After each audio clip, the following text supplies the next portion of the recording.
Welcome to the Ocean Studio here as part of the Yahowah vlog. My pleasure to be with you. We're also here with the Wookiee. I've got Asher at my feet, so we've got a full cast of characters. Rich at the controls today.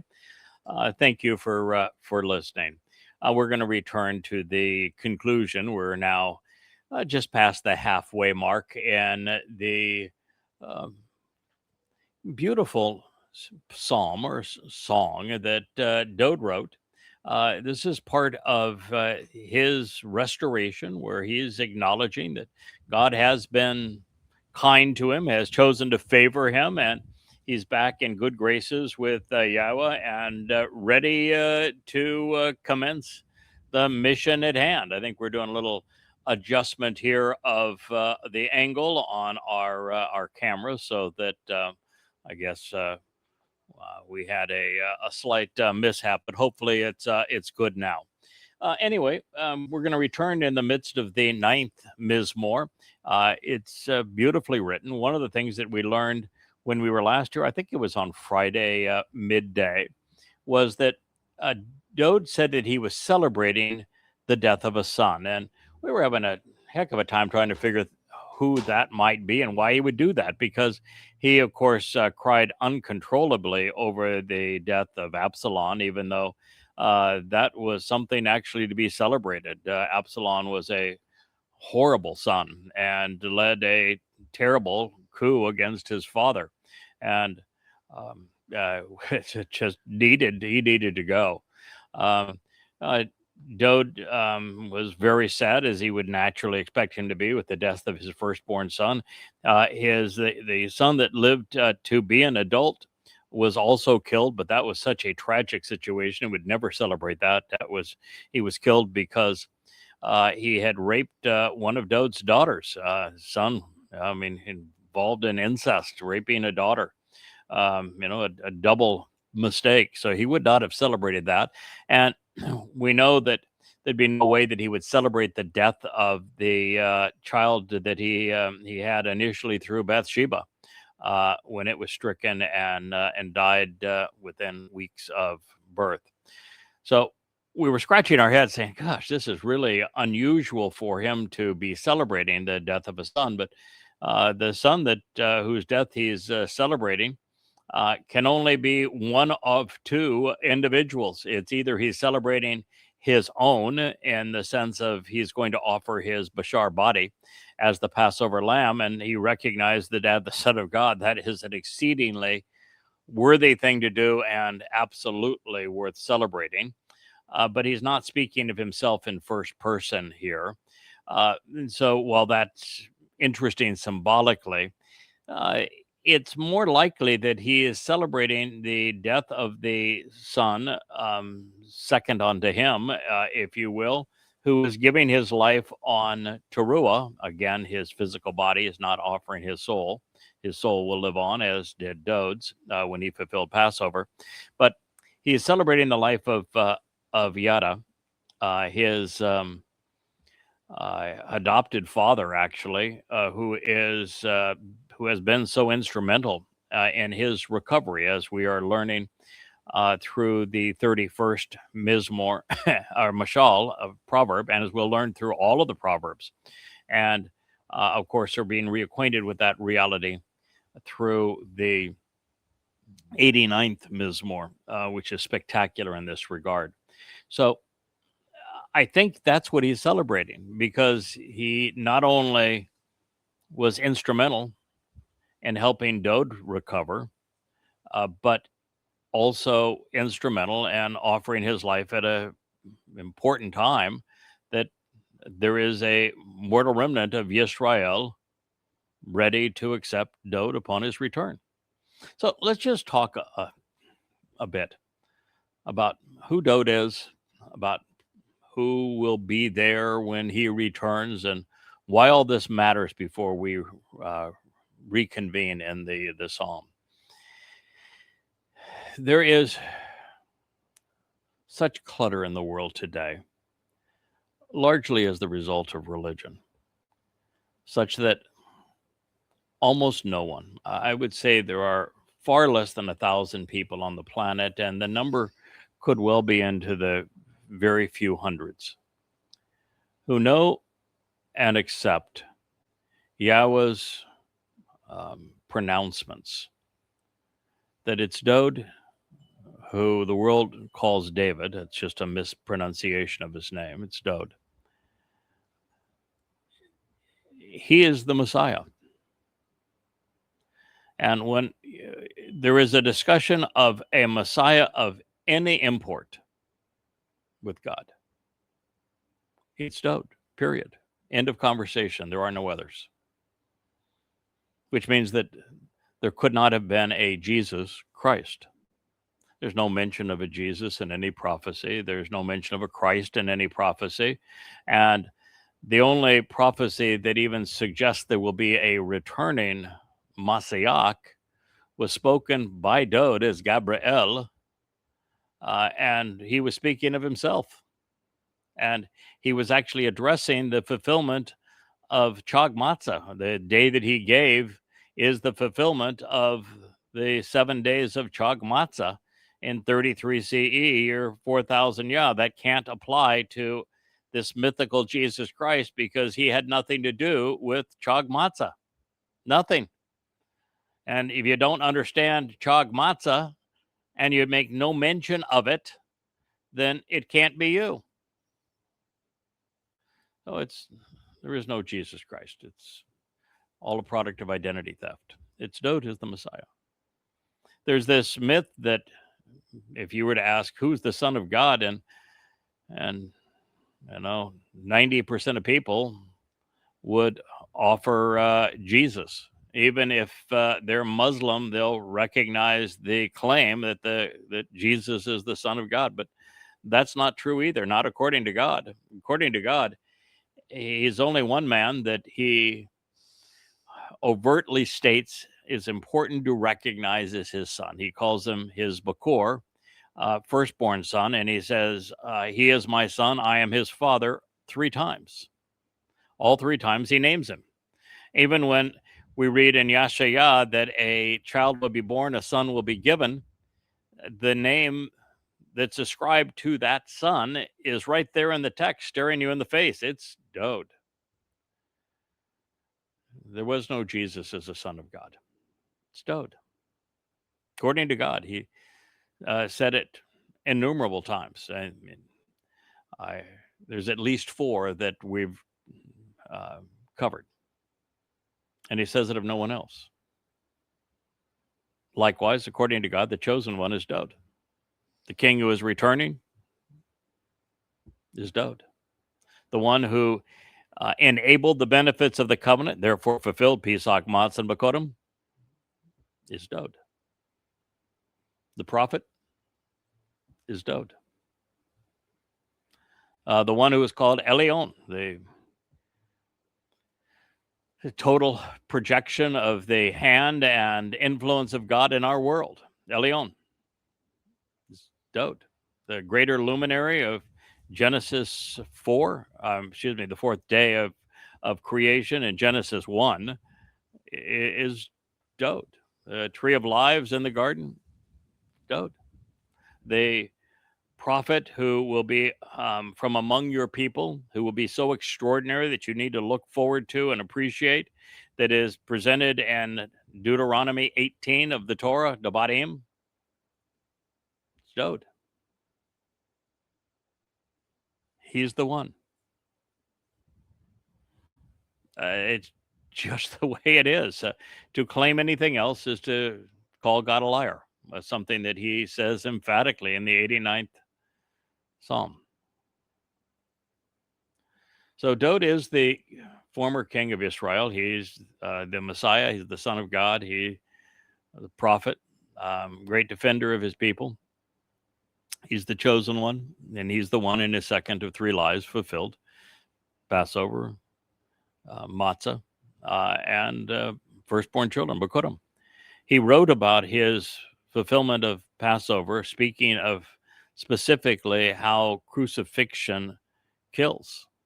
Medically, 2,000, 3,000 years before we understood that, 600 years before crucifixion even existed, 500 years before there was even an inkling of Rome. It's in the 22nd Mizmowr, again in the 88th Mizmowr. You're welcome to read them.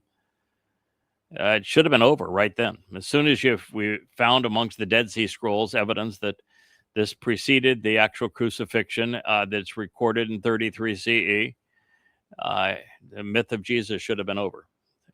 Dowd wrote it in first person.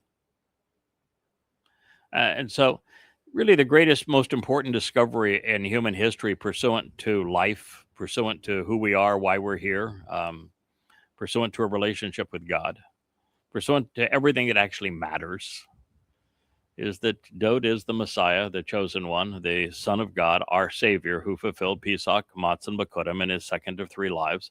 And he's returning in 2033 on Yom Kippurim, which is October 2nd at sunset in Jerusalem, which is year 6000 as King of forevermore and of everywhere. There is no greater discovery than that. And it's the one that we have made manifest to you and proven in the 35 books that I have written under the title Yahowah. They're all available free for you to read at yahowah.com, but you better get at it because you don't have a lot of time left. And this next harvest is a mature grain, and you're not going to be mature unless you really devote yourself to it, and you start now. I ask nothing from you. There is nothing you can give me. I'm not interested in anything. We do not take donations. I'm not paid by anyone. I am just here to be of service to those who want to know who Yahowah is and how the covenant's benefits are brought to you by Dowd David. So that's who he is. And that's the realization is then there was no Jesus. It's all a lie. And I proved that in the 5 volumes of the series called Twistianity. Nearly 4,000 pages of evidence presented against the Christian religion that prove emphatically that it's not true. And that Dowd is the answer. All free again at yahowah.com. Now, who am I? God had a lot to say about the role I'm playing, whether or not you want to agree or not, whether it turns you off or builds your confidence is not up to me. That's up to you. But I can tell you God had a lot to say about the role I'm playing. I didn't choose it. I was chosen for it. And it's everything from Nakar and Nakri, which is observant foreigner, to Chodar, which is the limb of the tree that serves as the tree of knowledge, reestablishing the access to the tree of lives in the garden. He is presented as the voice of God. He is presented as the Bashar, the herald.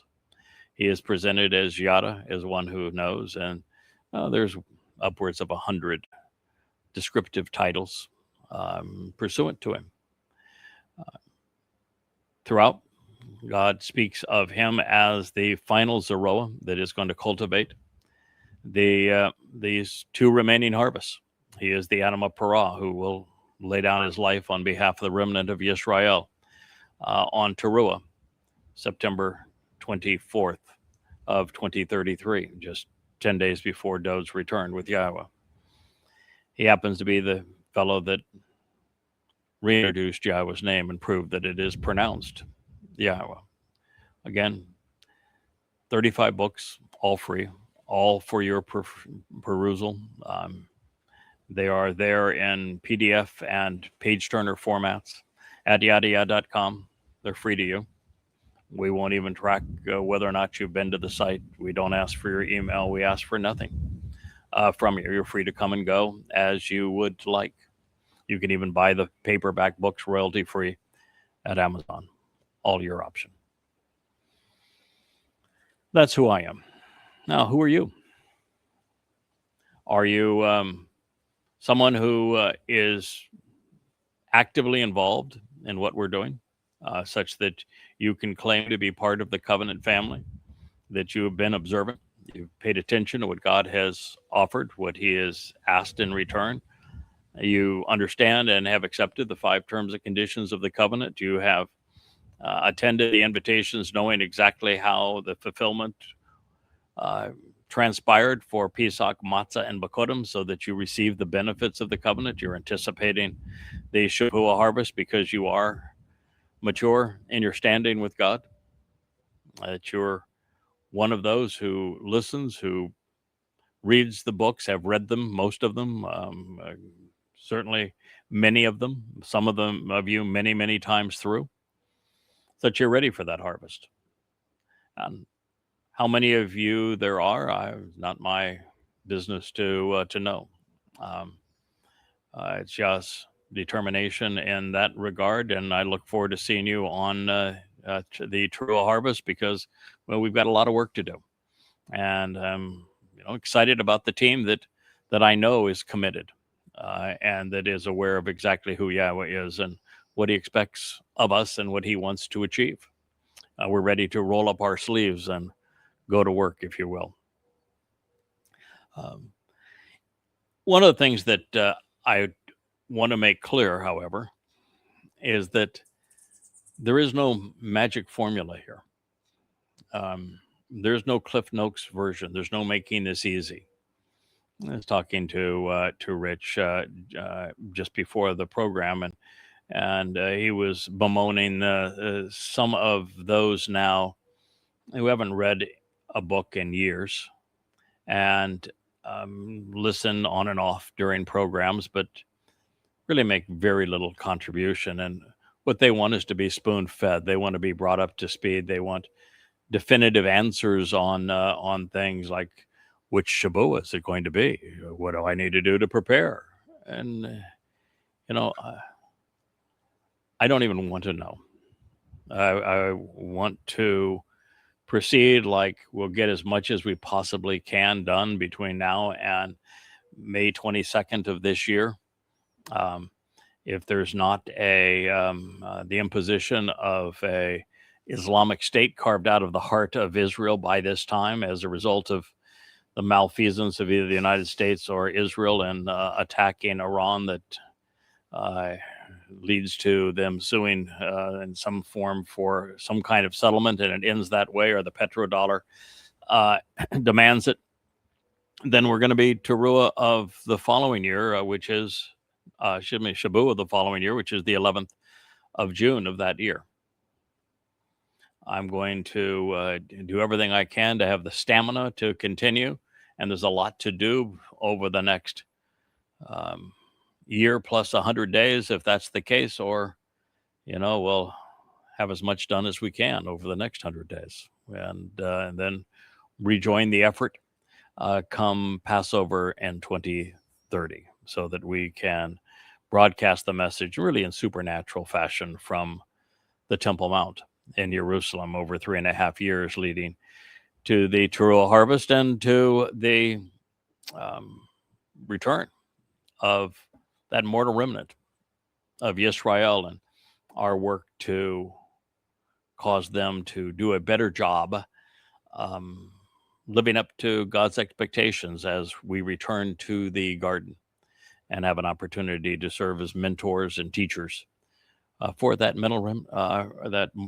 mortal remnant that enters the celebration of Sukkah after Dowd returns as king. So that gives you kind of an idea as to where we are and the overall picture of things. We're going to do our best to keep you on track. I think my Wookiee wants to get down, so we'll accommodate him, even if he's stepped there a little bit on Asher on the way down, and then we're going to rejoin so that this is who we're talking about, and this is the event that he is speaking about. And as you can see, as we rejoin, I think this is the 13th statement of the 9th Mizmowr. This is the last psalm that is presented in volume 1 of Coming Home, should you want to follow along. And it reads, "You have chosen to be generous to and to favor me." Chanan ane. This term is used a lot in association with the relationship between Yahweh and Dowd. And God chose Dowd. This is his guy, the one that he anointed as Messiah, the one he said, "I have chosen above all and beyond all others," the one that he claims is his son, the one he's going to bring back as king. This is a rather important designation, the one that Yahweh describes his generosity towards, his favoritism to. It's almost always the same fella, and it's David. Something to think about, particularly in a world that is obsessed with the myth of Jesus Christ, who is never mentioned. By choice, this is again presented in the imperative mode, written in second person, which expresses the will of the person being spoken to. By choice, you have seen my tremendous dedication to accomplishing the mission of being a witness and my frustration over the abuse that I've endured as a result of responding to and accomplishing the goal. Oh boy, isn't that ever true? It's one ani. And oni is from ana. And as ana, it has a light and dark side, which I've tried to incorporate in this translation. Ana primarily means to be responsive, to answer, to reply. These are very positive things.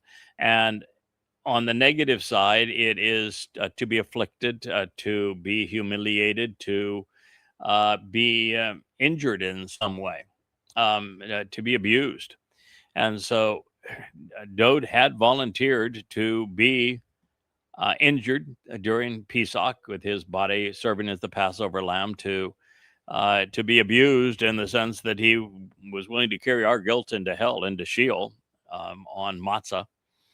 And he was replying and saying to God, I'm going to do this. You know that I'm committed to answering your call in this way. And I know you're pleased with my dedication to accomplishing the mission and serving as this witness and getting this done in response, and knowing how difficult it's going to be. And the biggest difficulty of all of serving as the Passover lamb and then carrying our guilt into hell on Matzah was the response of his people. Paul, as a Jew, created the myth of Christianity to rob Dowd of everything that he had accomplished and even all of his titles. And Rabbi Akiba did the same thing with Bar Kokhba. So now the most popular religion in the world is abusive towards what Dowd accomplished. In matter of fact, the whole myth of Christ is anti-Christ. Jesus is not the Christ. If you want to pretend that Christ is a translation of Messiah, then the whole Jesus myth is exceedingly anti-Messiah, because the Messiah is Dowd, and Christianity exists to rob Dowd of everything he is known by and has accomplished. So the religion itself is anti-Christ, should you want to believe that Christ is a substitute for Messiah. So this is I think it's a very profound thought. And it says that that God is protecting Dowd from those who dislike and shun him. And while there were those during his life, and he had to overcome a coup d'etat against him, and of course then there was for years Shaul, who opposed him, that during that time he had to overcome that. But the big crisis really for him was agreeing to fulfill Pesach, Matzah, and Bakodim, and then have most of the world turn against him. And it wasn't until just 10 years ago when I came to realize that Dowd was the Messiah, Son of God, who fulfilled Pesach, Matzah, and Bakodim, and could reestablish his resume and his reputation, that everyone disliked him and shunned him for these reasons. And Dowd brought this on himself to a very large extent.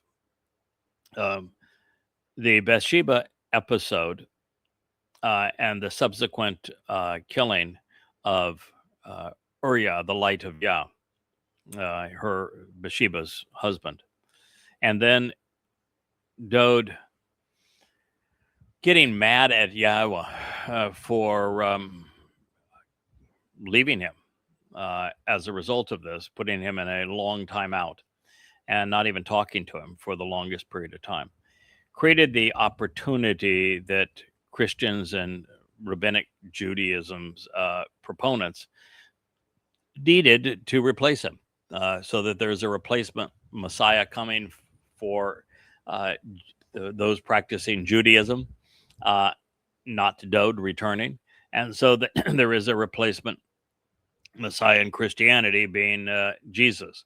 But the fact of the matter is, God never replaced Dowd. Dowd ultimately returned to Yahweh, and the relationship is as it is being explained here in this Mizmowr. He says, so as to lift me up on high, honoring and exalting me.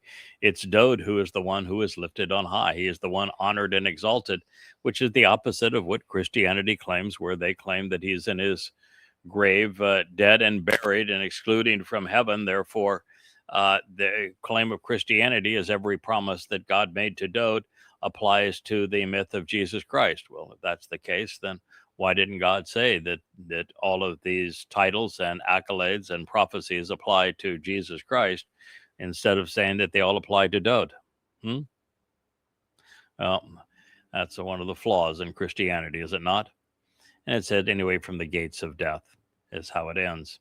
Mizmowr song to be sung, 9:13. And that's where we ended our program. I think it was Friday afternoon.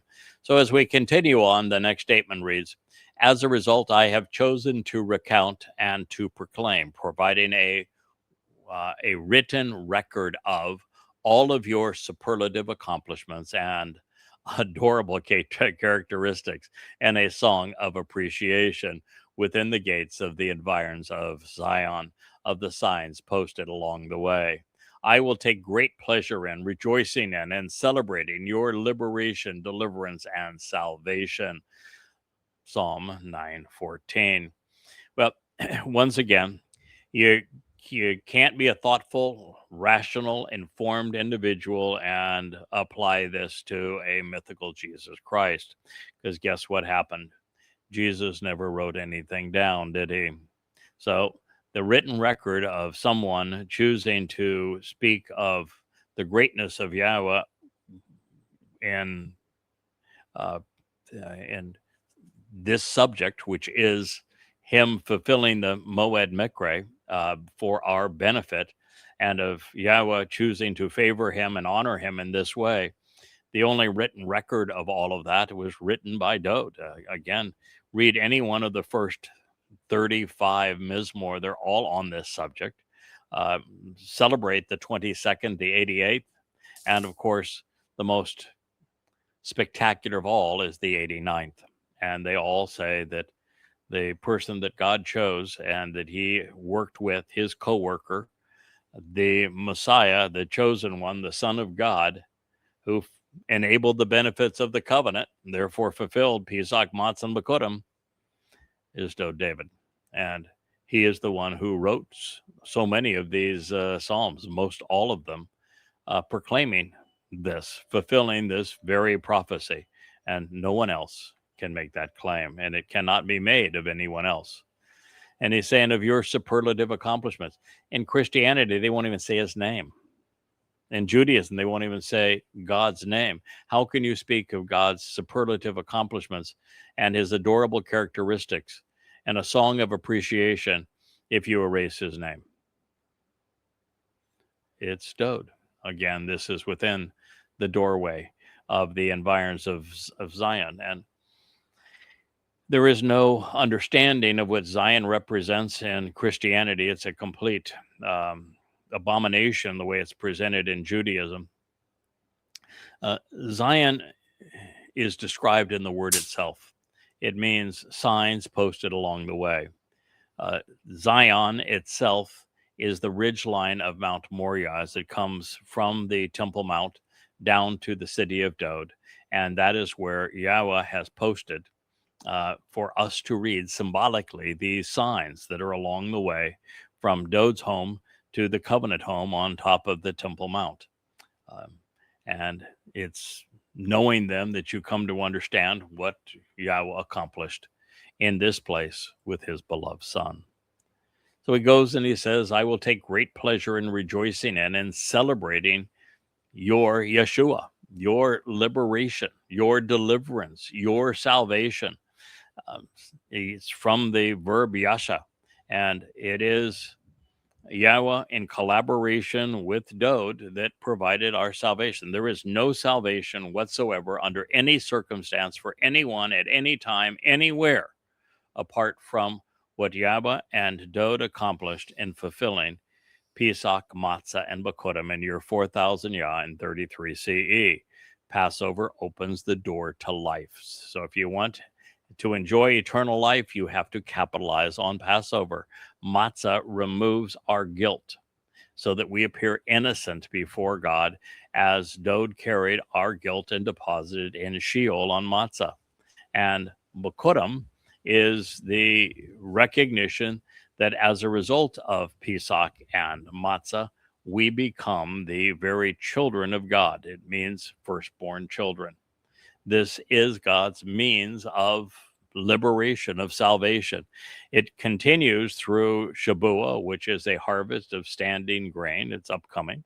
And then 7 years from there of the gleaning of Towrah and the sacrifice of the Adam of Parah to purge the mortal remnant of Yisrael, who will have returned for the occasion into Jerusalem, so that they can witness and celebrate the king's return, Dowd's return, with Yahowah on Kippurim. And then the earth is transformed into the conditions experienced in Eden, and we have 1,000 years to enjoy the garden and learn from our prior mistakes to see the proper response to God modeled so that we earn his respect, and that he then can liberate us from the constraints of our physical bodies and this planet, and we'll go off and explore the universe. This is what he is celebrating. So, guess who's coming back? Might it be the same guy who is neither dead nor buried? And sure seems as if he is going to get the last laugh. Is it not true? And it's Dowd. So let it be known that many of Yahweh's greatest accomplishments were achieved with his beloved son, his chosen one, the king, the one who is returning, our Savior, Dowd, by working alongside his beloved son. These, which are the most satisfying things that God has ever done, were accomplished. And just as Yahowah has lifted his son up and praised, extolling him above all others, Dowd is returning the favor. They had a mutual love for one another, particularly upon Dowd's return to Yahowah after the meltdown of the censure over Bathsheba. And this is something that I've mentioned so many programs, but I just want to reemphasize it. There is this religious perception of perfection that is hauntingly troubling.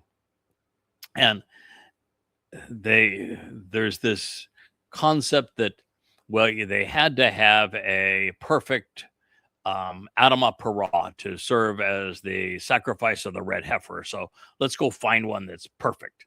No such thing as a perfect bull or heifer.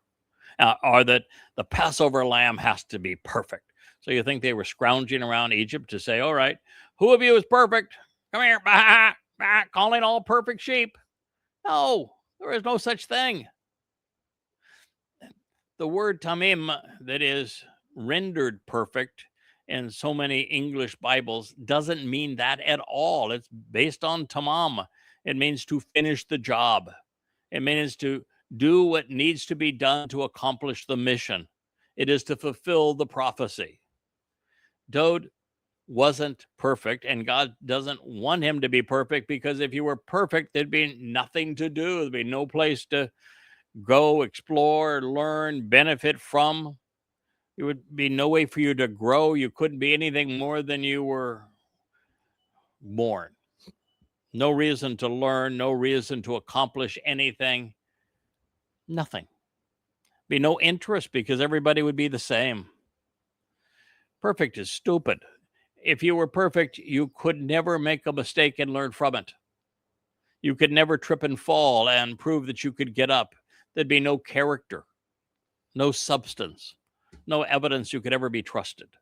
perfect is a waste of time. God is not interested in it. What he's interested in is finishing the job. Dowd agreed to finish the job. He fulfilled Chag Matsah and Makudim.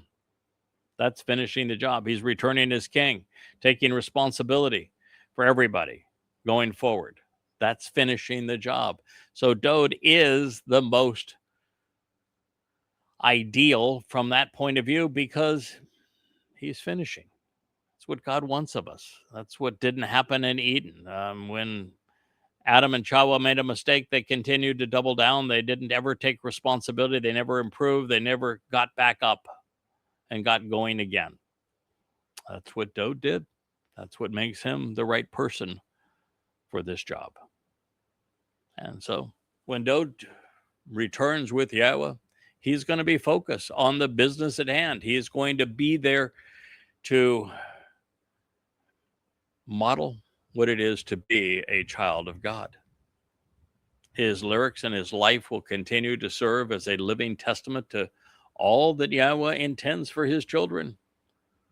Wonderfully imperfect from the beginning, Dowd's example exists as proof for us that the Torah's guidance is what makes us appear so innocent before God.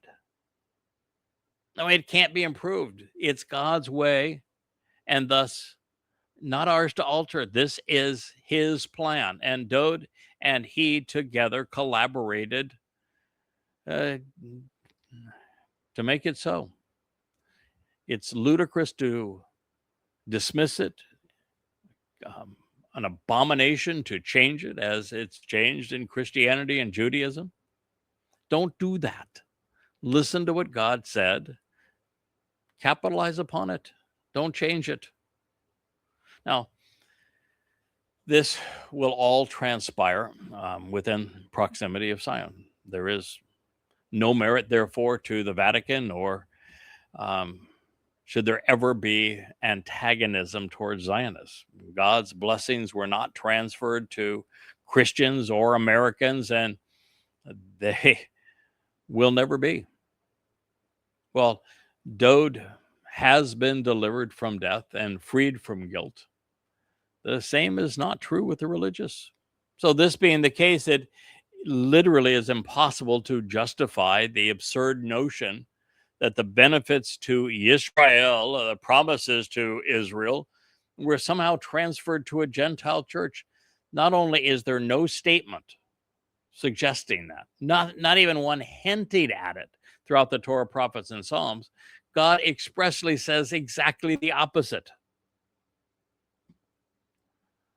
So here we are. The Gentiles, the people with different ethnicities within religious and political affiliations based upon pagan practices, essentially non-Yisraelites, with an aversion to Hebrew, who congregate together and act like zombies. They will have sunk down, and have been embedded into the pit of destruction, which they have fashioned into a trap. Doesn't much sound like we're passing on the promises that God made to Yisrael for them to inherit this world and the universe, everything that God has to give and all the benefits of the covenant, and that ultimately a remnant of Yisrael will be allowed back into the garden conditions as the earth is terraformed to that status. When everything points to a return of Yisrael, Dowd is inspired to write that the Goyim will have sunk down and embedded themselves into a pit of destruction. And it says that they fashioned it as their own trap to destroy themselves. And then they concealed the evidence that it was a trap. Their feet and their every step are captured in it. And this is the nature of Christianity and, as well as Judaism. It's a trap for the unthinking. It's so easy to disprove both religions. I've written 10 books doing so. I mean, I have pounded 1,000 nails into the coffin of Christianity and 10,000 into the carcass of Islam. No one knows and understands the myth of Jesus or of Allah, the idiocy of the Quran or New Testament better than I do. I'm here to say I prove it. Go read either Twistianity, the 5 volumes, or the 5 volumes of Goddamn Religion, free at yadayah.com if you don't think I'm telling you the truth. I know the nature of these lies, and I have exposed and condemned them. And I did so for your benefit, because you cannot approach God. You cannot capitalize on anything that Dowd has offered or that I am sharing with you. You can't be part of the covenant. You cannot enter heaven unless you come to know what it is that I have learned. And that's why I offer it freely to you. So this is a blanket statement, which means that most Gentiles will descend into the pit of destruction, their own souls either incarcerated or annihilated. As such, the 3 leading Gentile belief systems, Christianity, Marxism, socialist, secular humanism, if you will, and Islam, are nothing more than enticing traps for billions of souls. Supporting them makes one an accomplice to murder if the advocacy is premeditated. Listen, I'm not saying that most believers are going to hell. I think most believers in Christianity, Marxism, socialism, and Islam will just, their souls will cease to exist at the end of their mortal lives. But those who act upon those religions, who promote them, who use them to promote all means of anti-Semitism, and who attack Yahowah and his Towrah and his people, that's why hell was built. It's not a place of torture, but it's a place of eternal incarceration, which it'll be well deserved. You will have dug your own grave, to quote the king. So according to God, the most popular traps for human souls are of man's doing, something that the leaders of these popular religious and political institutions have crafted to seize control of the masses, depositing them in a way that impoverishes them.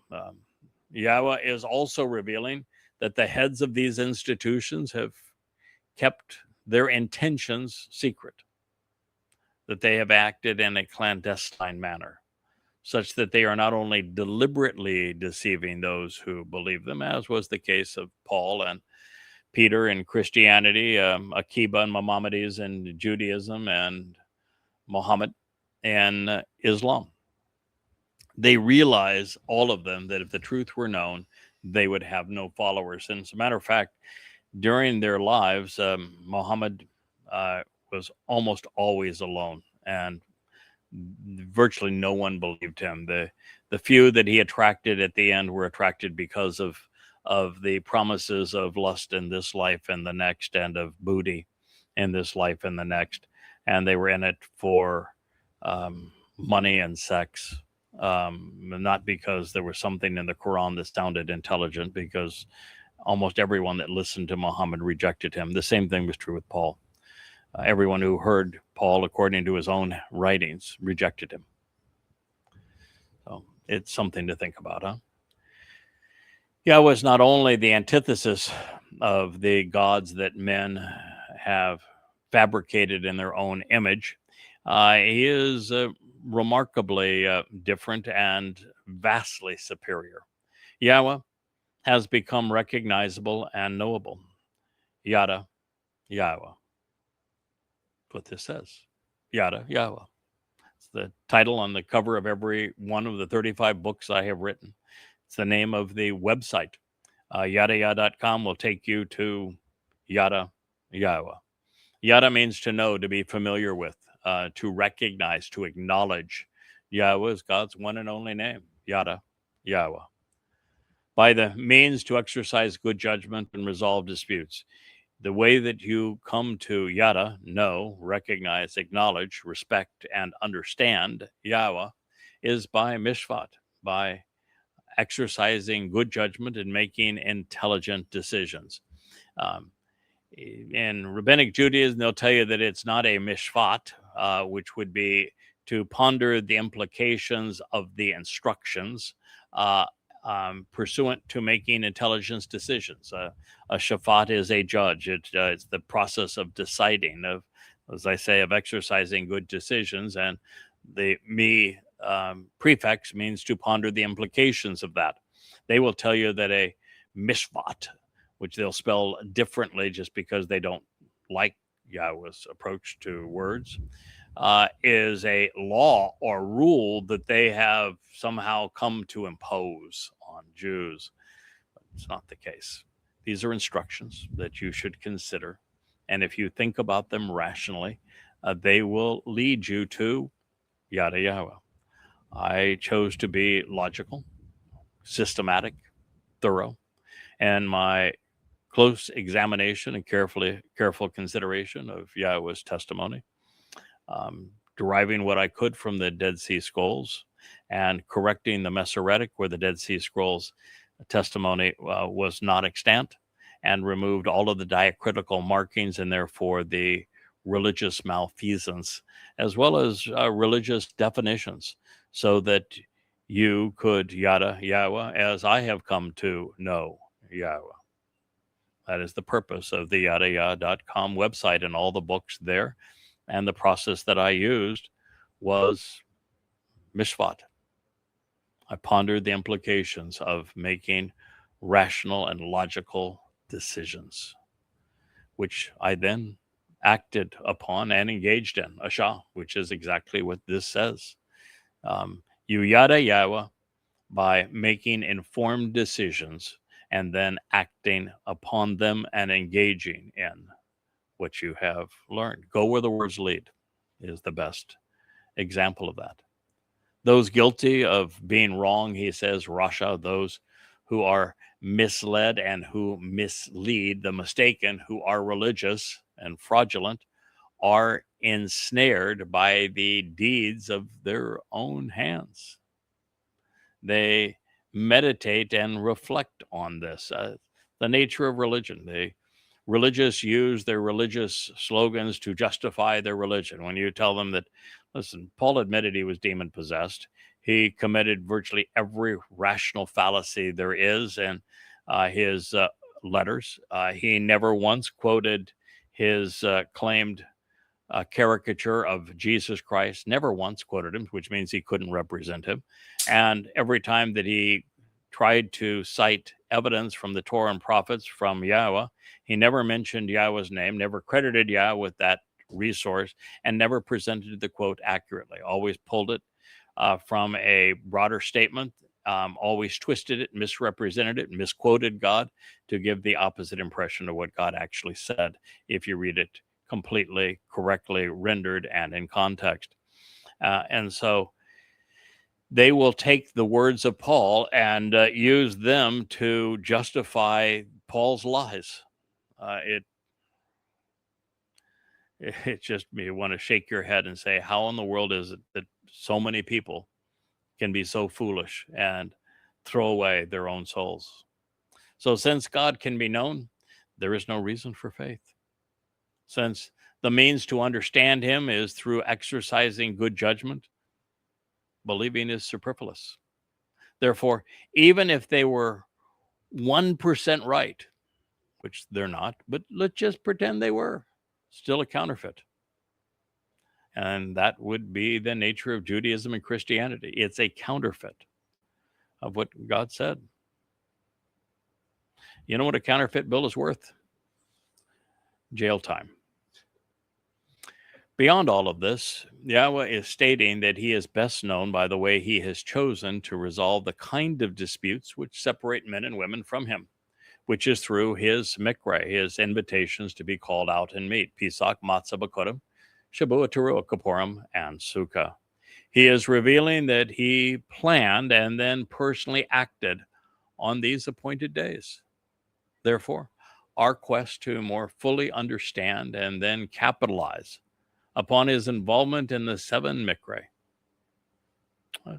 validated, It is by seeing what God has done for us that we find ourselves in a relationship with him. Men, on the other hand, are trapped by their own devices, according to Dowd, and he's right. Religions are a snare designed to control the unwary, causing those who are caught within them to be deprived of life and liberty. And that's what Yahweh intends, but not what religion does. Claiming to have been appointed to serve God, religious institutions deprive their converts and believers of what God is actually offering, all of them. Those guilty of religious malfeasance, Dowd would continue, of Rasha, those who are invalid, fraudulent, and unethical, will be turned away unto Sheol, along with every Gentile nation and institution which disrespects God. Psalm 9:17.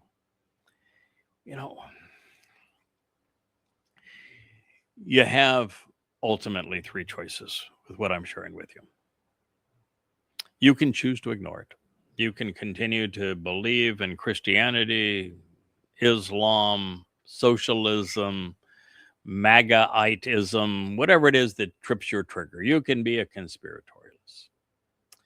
And at the end of your life will just be squandered and your soul will dissipate into nothingness. You were given free will, you were given a neshama conscience, you were given the opportunity and you blew it. And so there's no reward and there is no penalty for you. Your soul simply ceases to exist. Or two, you can choose to promote your religion over the word of God or your politics. You can be one of those keyboard jihadists on X or on Facebook or on Instagram, and you can condemn the very word of God. You can condemn me for speaking for God. There's plenty of people that are doing that. But those who are guilty of such malfeasance, who are invalid, who are unethical, who are being deceitful, who are flat out wrong, well, according to this inspired text, they have turned themselves away from God such that they are headed to Sheol. We look today, we saw a woman who is preoccupied with trying to slander me, who I don't even know, never did know, never met. And yet that's consumed her. And when she started posting just despicable things, and then was supported by a psychopath that decided that she would also make that her life's mission to beguile anyone who would follow her. They've gone back dark again now. And she started supporting this psychotic woman. I spoke out. I said, what they're saying is untrue, and they've written themselves into a terrible position. But the fact is, they shouldn't be concerned with what I have come to think of their despicable, diabolical, appalling actions, their unethical behavior, because God's laid it out. They're going to Sheol. They wrote themselves a ticket directly to Sheol. I can't change that. I don't want to change that. They can't change it now. It's over. There has to be a consequence, and there is, for getting in the way and speaking against those that God has chosen, not only to fulfill his plan of salvation, but to convey it as well.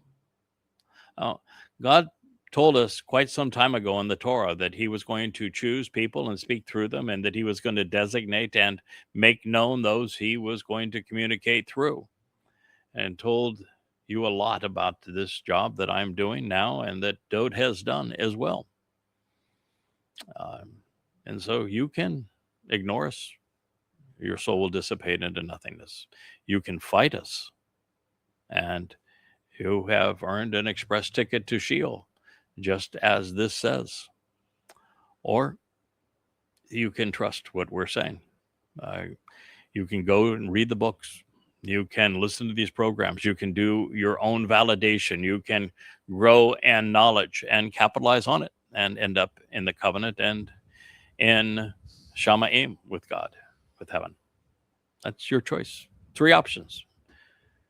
Which you choose is up to you.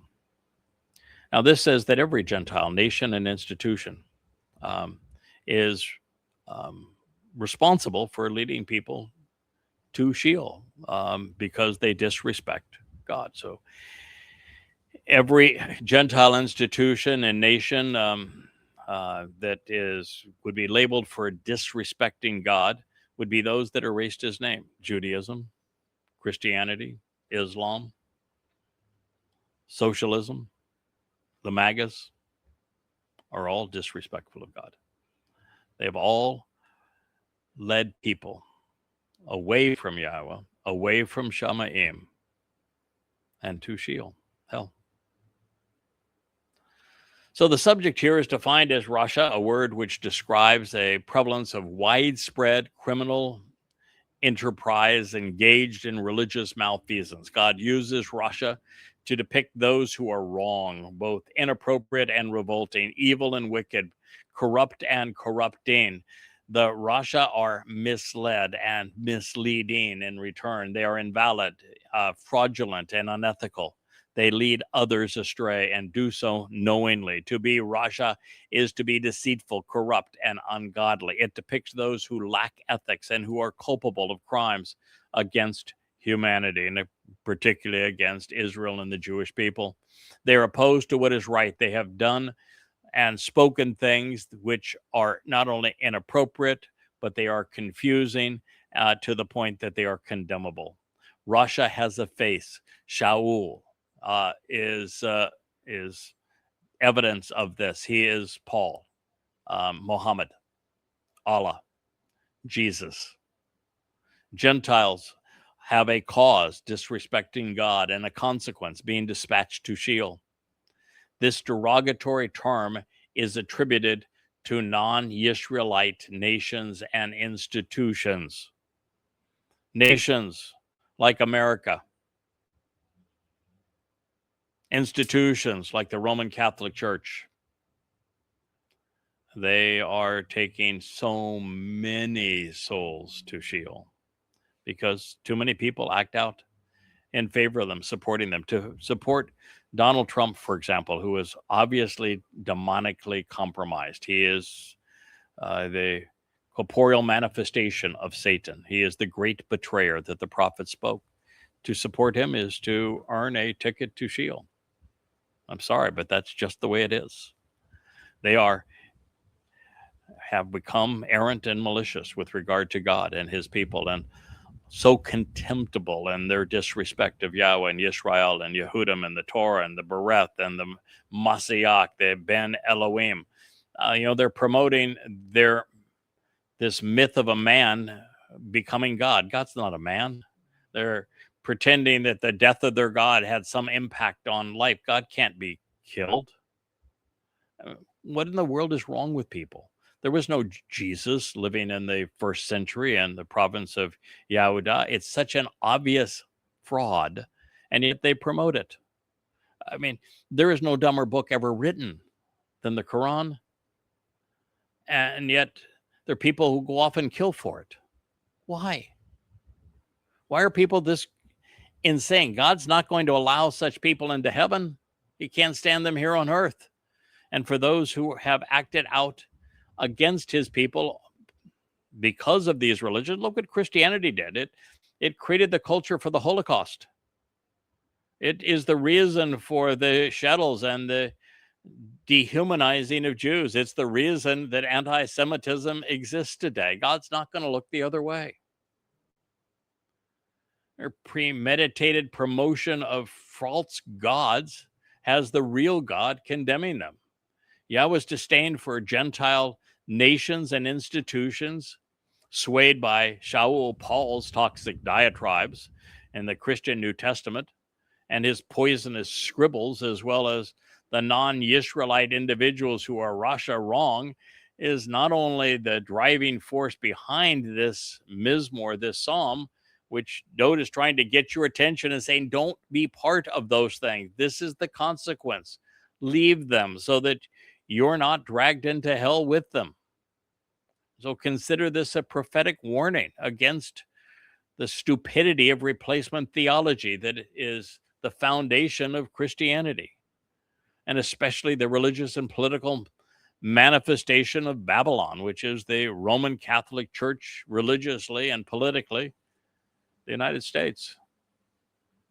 Well, the operative verb in this statement, it was shub, which means to turn, and thus describes having one's course changed, either altered or swayed by compulsion or choice. And in this case, it is by Shaul, Paul, and to Sheol, hell.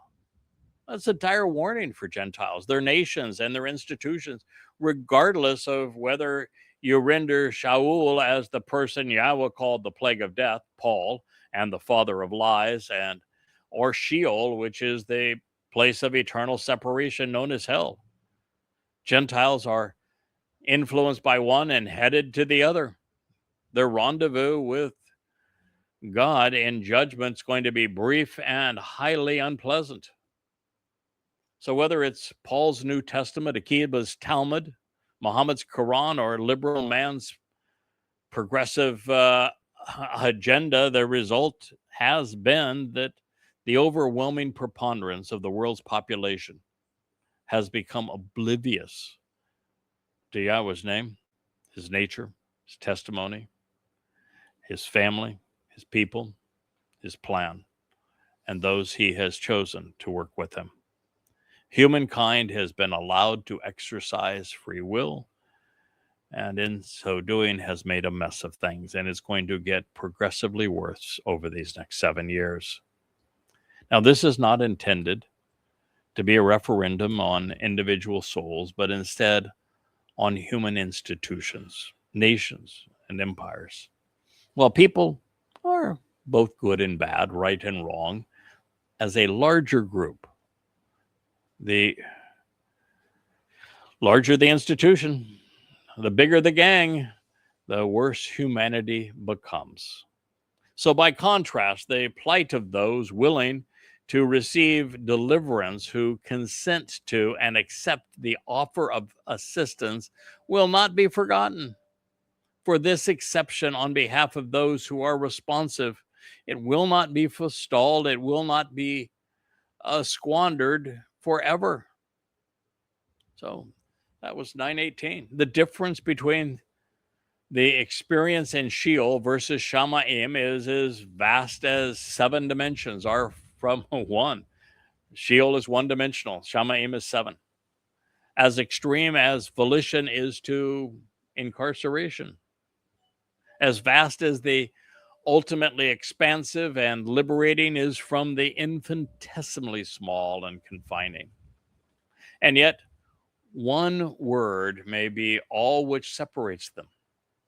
Ana, responsiveness.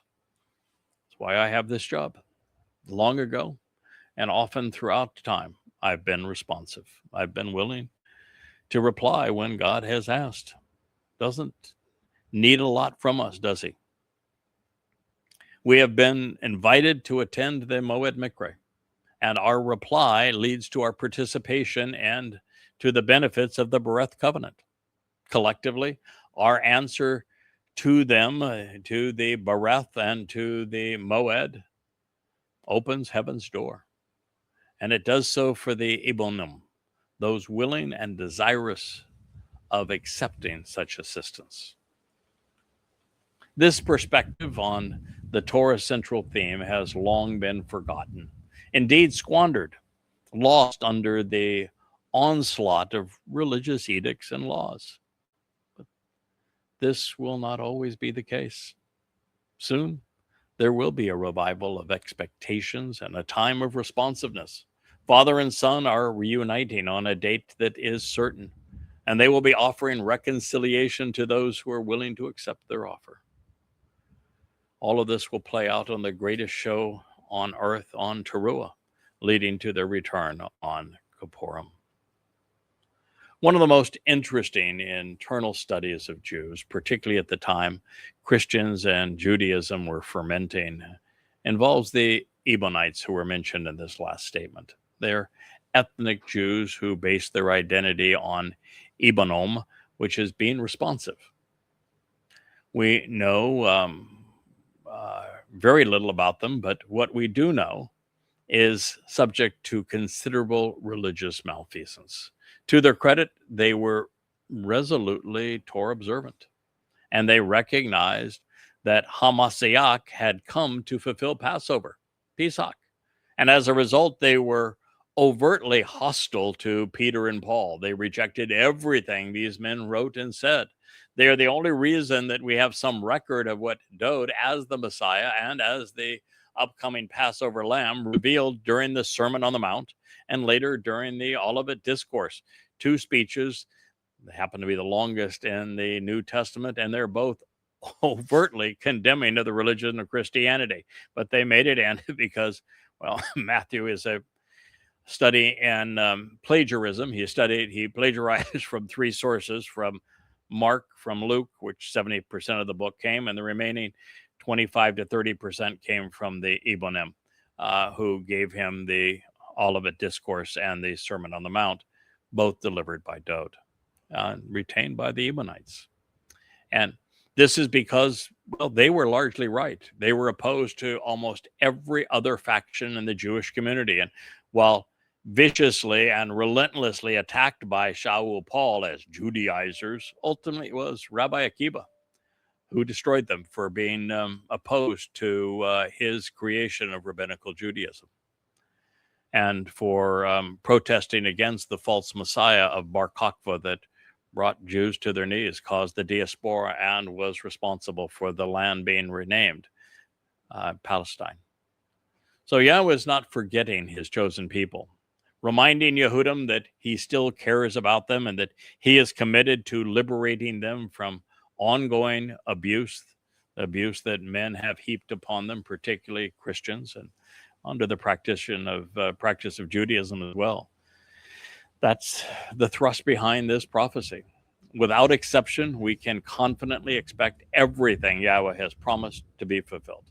And this remains especially true for the Israelites because they have been the recipients of Yah's promises.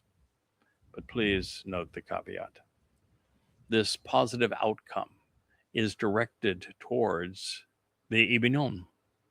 It's Ebion, all things pursuant to the Eb and the hand of God.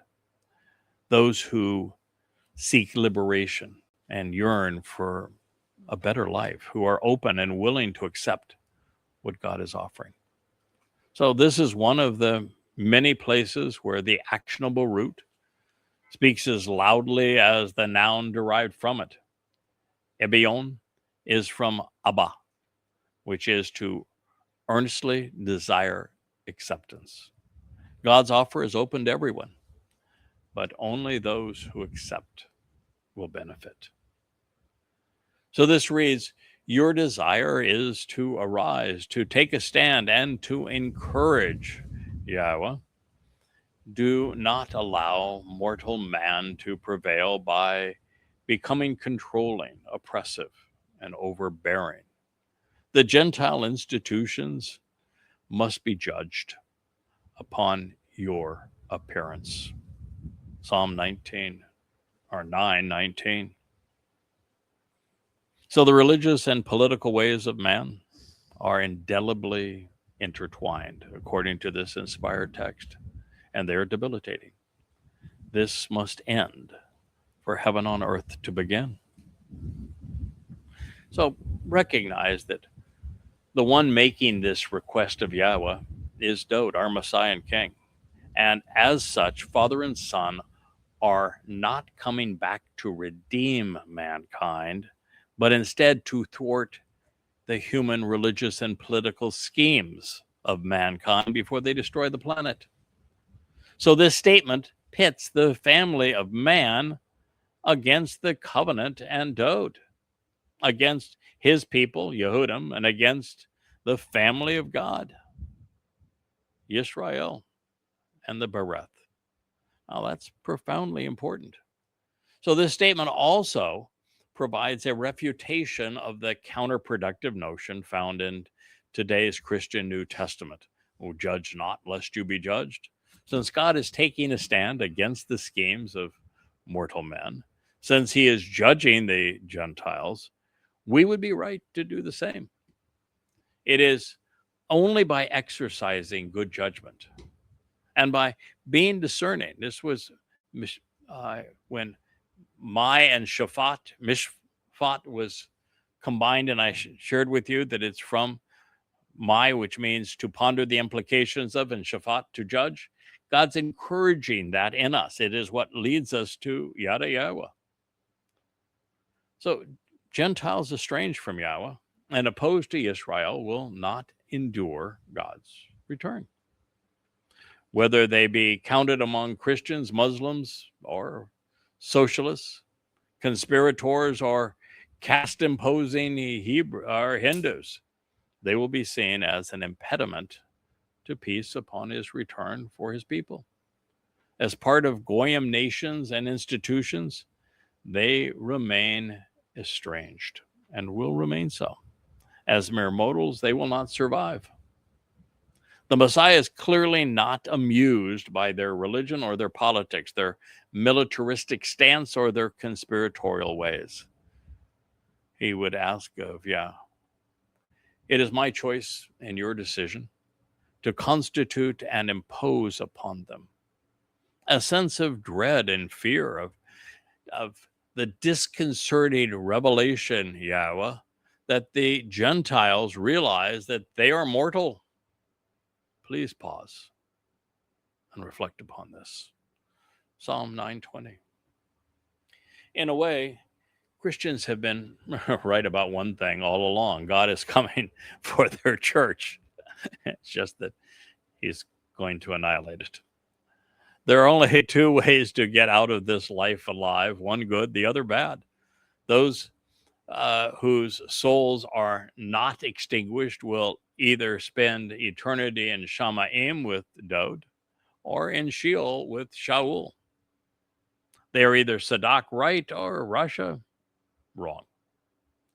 So prior to composing these translations, I was unaware that the initial Mizmowr were all written prophetically of Dowd's role in the fulfillment of the Moedim, from Pesach to Sukkah to the last days. That between Kippurim and Sukkah, there will be a time of conflict. Actually, I think it's mostly going to take place on Towrah,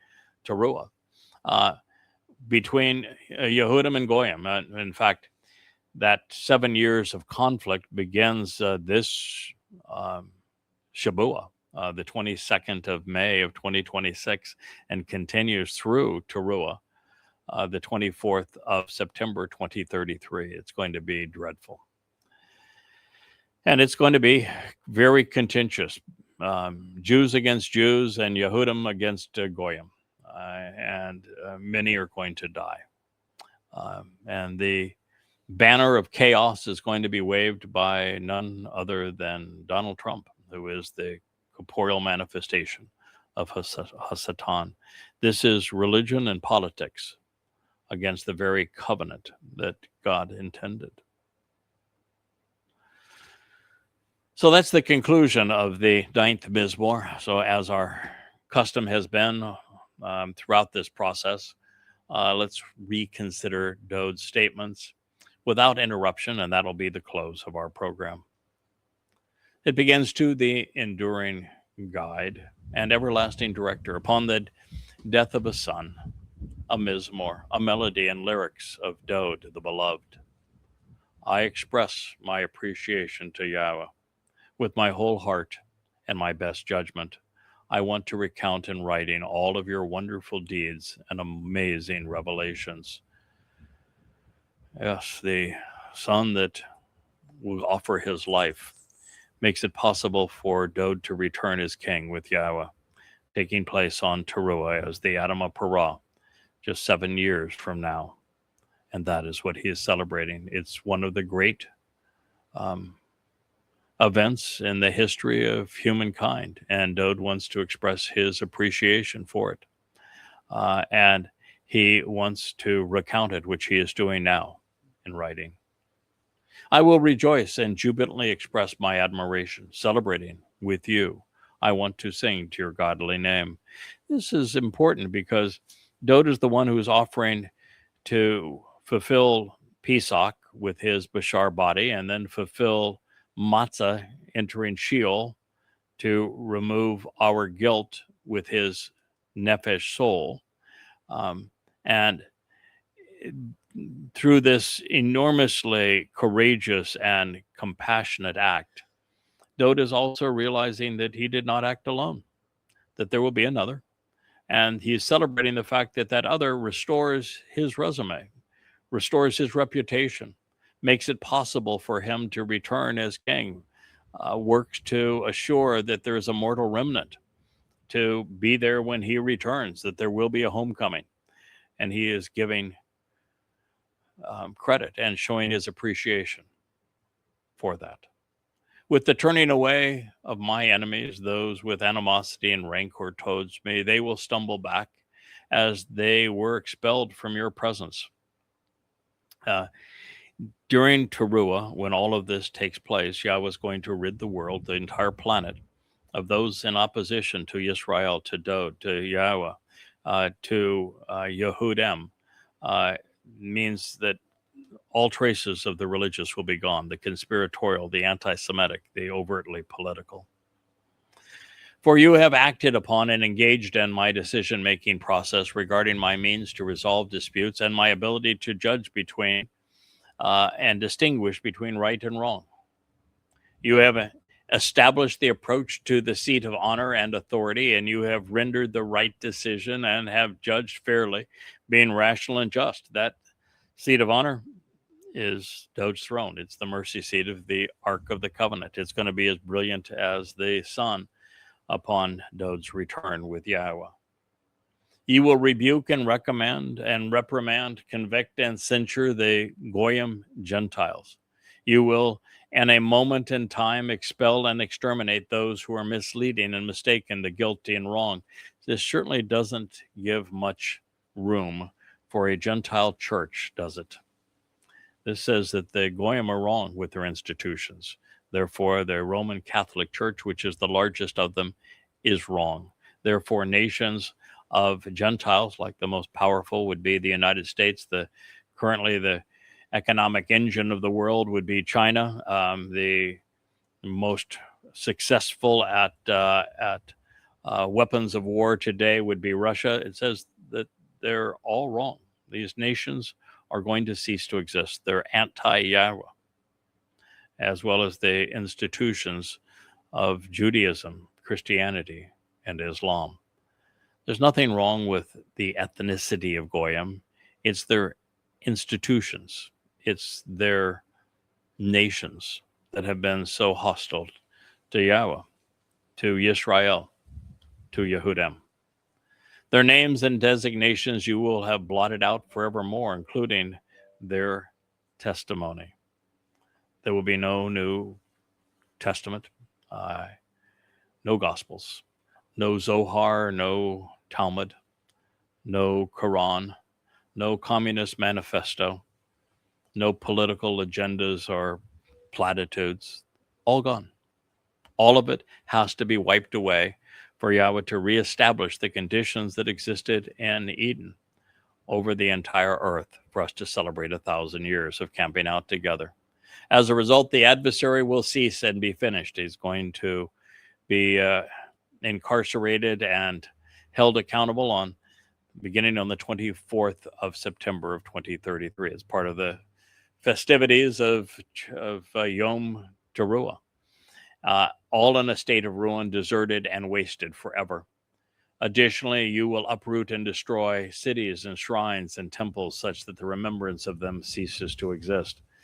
For God to usher in the conditions that were experienced in the garden, transforming the whole world to that kind of a pristine opportunity, all traces of religion, politics, militarism, conspiracy, and anti-Semitism must go. That is what's being said here. You can count on it. 7 years from now, there won't be a trace of Christianity, Judaism, Islam, Marxism, socialism, communism, MAGAs, none of it, conspiratorialism. It's all gone. So then, Yahowah, he lives forevermore, established, especially in the establishing, I should say, the eternal dwelling place for his seat of honor. His seat of honor is Dowd's throne. It's the mercy seat of the Ark of the Covenant. On behalf of those who exercise good judgment regarding the way to resolve disputes. 9:7. If you want to be among the few who are considered covenant, who enter Yahweh's loving embrace, then you will need to benefit from that seat of honor. You need to know whose designation it belongs to and how it is prepared for your arrival, with the smattering of the blood of a bull and a goat on it. And who is that bull? Who is that goat? You need to understand these things and capitalize upon them if you're going to benefit. Then he himself will execute judgment on this perverse and confused world, doing so correctly and fairly, judging the nations and the people who are religious and political in a straightforward and equitable manner, in conformance with the established standard. Mizmowr 9:8. There will be accountability. I mean, you can, as I say, do one of three things with your soul. You can allow it to continue to be misled by social media, by politics, by conspiracy, by religion, and your soul will cease to exist when you die, which will be within the next 7 years. You can choose to oppose what I'm saying, or oppose me, oppose Dowd, oppose Yisrael, oppose Yahowah, and work on behalf of some political agenda, militant agenda, conspiratorial agenda, or religious agenda. And your soul will be sent to Sheol for eternal incarceration. Or you can accept what we're sharing with you. Recognize that Dowd is the Messiah, the Son of God, that Yahweh is God's name, that he has one covenant, and that covenant has 5 conditions and 5 benefits, and the benefits are delivered through your attendance and response to the Moedim. You need to know what those things are and how to capitalize upon them. And you can listen to these programs and learn that, or go to Yahowah.com and read the books. Again, not trying to sell you anything. They're all free. You can choose to capitalize and benefit from them or not. It's totally up to you. Therefore, Yahowah exists as a safe and secure place to dwell for those who have been harassed, afflicted, and slandered. A safe and secure place of refuge as troubling times approach. Those troubling times, this is Mizmowr 9:9, begin in just 100 days. Then those who know and acknowledge Yahweh, your name, they will trust and rely upon, because indeed you have not and will not abandon or forsake them. You will never abandon those who seek to know you, Yahowah. If you want to yada Yahowah, then you should go to Yahowah.com. Seriously, it's pretty straightforward. You want to yada Yahowah, know Yahowah, then go to Yahowah.com, or the short version of it is Yahowah.com. It means to know Yahowah. That is all we're trying to do. We're trying to familiarize those who are not religious, who are not overtly political, who are not conspiratorial, who are not antagonistic towards Jews or towards God, and who are not overtly militaristic. We are trying to provide the information you need to yada Yahowah. Again, what you do with it is up to you. My job was strictly to share it with you, to come to know it, and to provide the answers should you want them. Yahowah.com. Should you want to sing, or you should want to sing as a result to Yahowah, who establishes a dwelling place on Tsiyon among the signs that are posted along the way. Of your own volition, choose to report among the people and family what he has done. You're not going to be part of this covenant if your goal is, I won't be saved. Tell me what I need to do to be saved. And then expect somebody to spoon feed you what you need to know. It would be totally counterproductive and inappropriate. Those people who say, well, just tell me what I need to know. No, I'm not going to do that, because then you might act upon it and be a deadbeat that would make eternity worse for the rest of us. God's not trying to save everybody. I'm not trying to save everybody.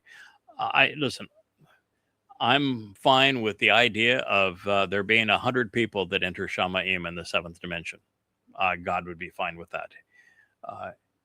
It's making sure that the people that are there, the souls that are there, know who Yahweh is, love his name, adore his son, appreciate what his son has accomplished for us, appreciate the sacrifice that are manifest through and the benefits of the 7 Moedim. They love and enjoy everything associated with that Bereth covenant. And as a result of being observant, closely examining and carefully considering the things of God, they have responded and made a contribution. They're not deadbeats. They don't have a sense of entitlement. They're not dependents. They're making the covenant better. They're making the relationship better. They're making the world a better place to live in by acting, by engaging, by doing. And when they make a mistake, when they trip and fall, they get back up, they correct what they have said that is wrong, and they learn from it and go forward. You need to engage. You need to be among those getting it done. Indeed, he who accounts for blood is mindful of them. He will not overlook or forget these cries of distress, these screams of pain of the miserably afflicted. God can't be just if he just forgives. This idea that he will forgive everybody, that he wants to be forgiven, it's just nonsense. He doesn't. And it makes it clear. This is Psalm 9:12.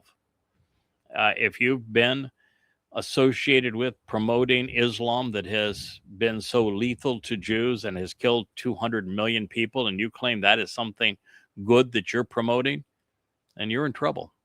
If you are an advocate for Christianity and all it's done to demonize and dehumanize Jews and lead to the deaths of Jews in the pogroms and in the Holocaust, then you're in trouble with God.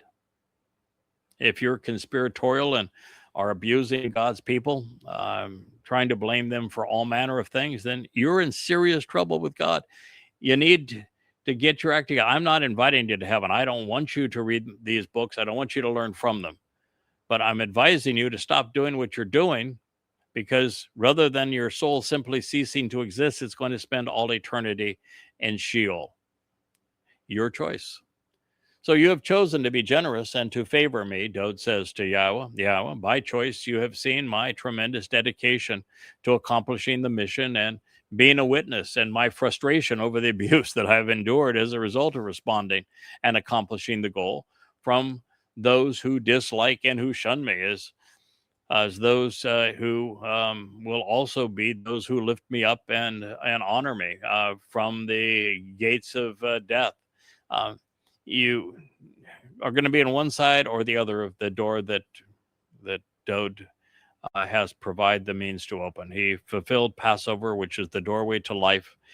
You can accept what he did by knowing what he did and appreciating the purpose of Passover and Dowd's fulfillment of it, and therefore renouncing the myth of Christianity and of the mythos of Judaism and of Islam, and accept what Dowd did. Benefit from it, capitalize on it, and you're on the right side of that door of life. Also acknowledging what happened on Matzah, because it's even more important than becoming immortal on Pesach, because you will be immortal, but unfortunately on the wrong side of that door if you don't have your guilt removed from you. So he's celebrating the benefit and also acknowledging the opposite, that there is a line drawn in the sand, and it was drawn with blood on Passover as the first day of Chag Matsah. As a result, I have chosen to recount and proclaim, providing a written record of all of your superlative accomplishments and adorable contributions, and a song of appreciation within the doorway of the open environs of Zion, where these signs are posted along the way. I will take great pleasure in rejoicing and celebrating your liberation, deliverance, and salvation, which they accomplished in a collaborative effort. The Gentiles will have sunk down and have been embedded into the pit of destruction which they have fashioned. What is the most popular Gentile institution in world history? The Roman Catholic Church. What's the most powerful Gentile nation in history? It was Rome, and now it's the United States. They have dug a pit of their own destruction, which they have fashioned into impoverishing and the destructive trap of disinheritance, which they have concealed. Their feet, their stance, and their every step are captured in this trap that they have made. Mizmowr 9:15. Yahweh has become recognizable. He is knowable. There is Yada, Yahweh, by means to exercise good judgment and then engage based upon it. You can Yada, Yahweh, by exercising good judgment. Reading the books at yahowah.com. That's why they're there. That is what this prophecy is speaking about. And then once you have read them, then engage, Asha, act accordingly.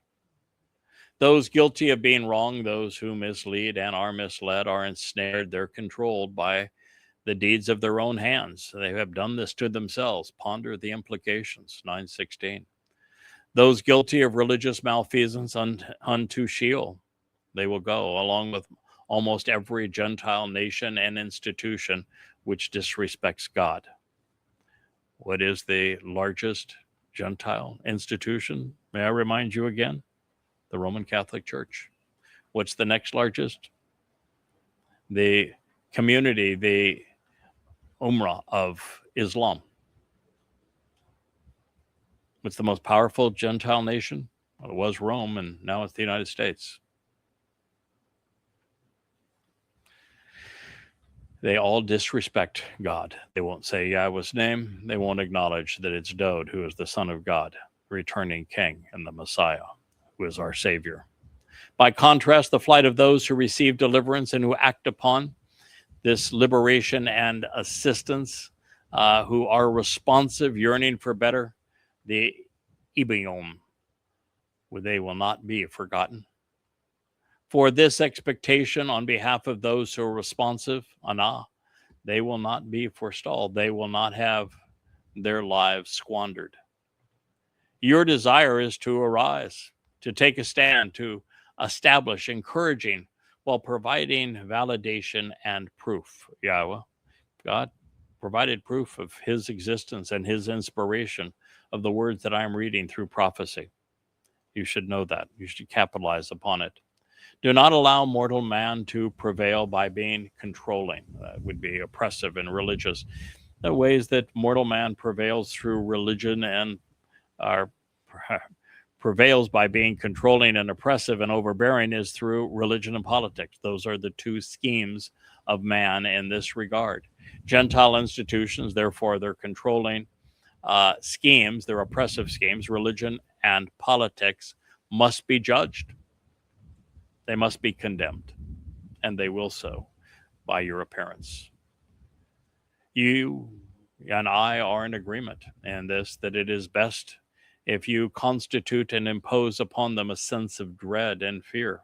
You should. If you are religious, it doesn't matter if it's the caste system of the Hindu religion or the controlling nature of communism and socialism, or if it is the perverse nature and the controls that are imposed by Judaism, or this hellish abortion that is Christianity, or the satanic nature of Islam. If you are an advocate for one of these, you should be in dread, fearful of the realization that is born out of this instruction that Yahweh is providing, that the Gentiles realize that they are mortal, they are just men, and their souls will not continue. Pause now and reflect on this. From beginning to end, it is one consistent story, and it all exists for a single purpose, which is to call us home. I thank you for listening. I'm sorry we went a little longer than anticipated, but I knew we were near the end and wanted to conclude the 9th Mizmowr because it's actually the conclusion of Volume 1 of Coming Home. I look forward to commencing our review of Volume 2 of Coming Home as we continue this series. And for those that are interested, I'm spending most of my time, less time now on social media and more time translating and writing to stay ahead of where we are in our series on the final word picture that is now deep into the analysis of who wrote the 89th Mizmowr, when it was actually delivered, what it accomplished, and what it means to our lives today. It's the greatest song ever written, and I want to share more of that with you as we continue. So I'm spending much of my time working on that so we can make it part of the Yahowah vlog. Thank you for listening. Good day.